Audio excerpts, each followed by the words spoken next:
శాసనమండలిలో రాయలసీమ ప్రాజెక్టుపై రగడ. Telangana CM ప్రకటనపై TDP నుంచి సమాధానం లేదట రామసుబ్బారెడ్డి. పంటలు ఎండిపోయి రైతులు ఇబ్బంది పడుతున్నారన్న వైసీపీ ఎమ్మెల్సీ. ప్రభుత్వం సీమ నీటి హక్కుల గురించి పట్టించుకోవడం లేదని విమర్శ. రాయలసీమ లిఫ్ట్పై రేవంత్ వ్యాఖ్యలకు సమాధానం చెప్పాలన్న బొత్స. తెలంగాణ సీఎం వ్యాఖ్యలకు కట్టుబడి ఉన్నారా లేదా అని ప్రశ్న. తాము మాట్లాడుతూ ఉంటే మైక్ సౌండ్స్ తగ్గిపోతున్నాయని వెల్లడి.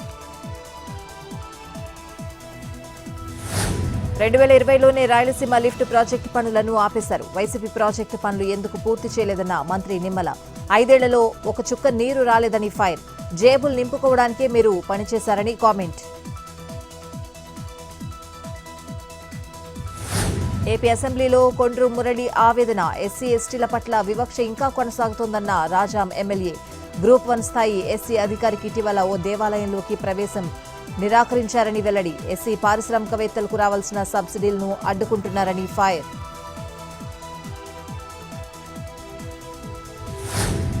ఫార్ములా ఈ కార్ కేసులో విచారణ ఎదుర్కొంటున్న అరవింద్ కుమార్ కి నో పోస్టింగ్. ఈ కేసులో ఐఏఎస్ పై ప్రాసిక్యూషన్ కు అనుమతిచ్చిన కేంద్రం. ఛార్జ్షీట్ వేసేందుకు సిద్ధపడుతున్న ఏసీబీ. వికారాబాద్ జిల్లా బషీరాబాద్ మండల ప్రజలకు శుభవార్త. రేపటి నుంచి నవాన్గి స్టేషన్లో ఆగనున్న హుబ్లీ ఎక్స్ప్రెస్ ట్రైన్ ఆపాలంటూ రైల్వే శాఖను సంప్రదించిన కొండా విశ్వేశ్వరరెడ్డి. రేపు హుబ్లీ ఎక్స్ప్రెస్లో నవాన్గి రానున్న ఎంపీ.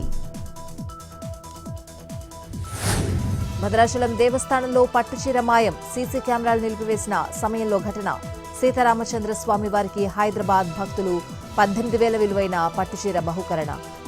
అంతరాలయంలోని ఉయ్యాలపై పట్టుచీరను పెట్టిన ఆలయ అర్చకుడు దేవస్థానం సిబ్బంది బాధ్యులుగా గుర్తింపు.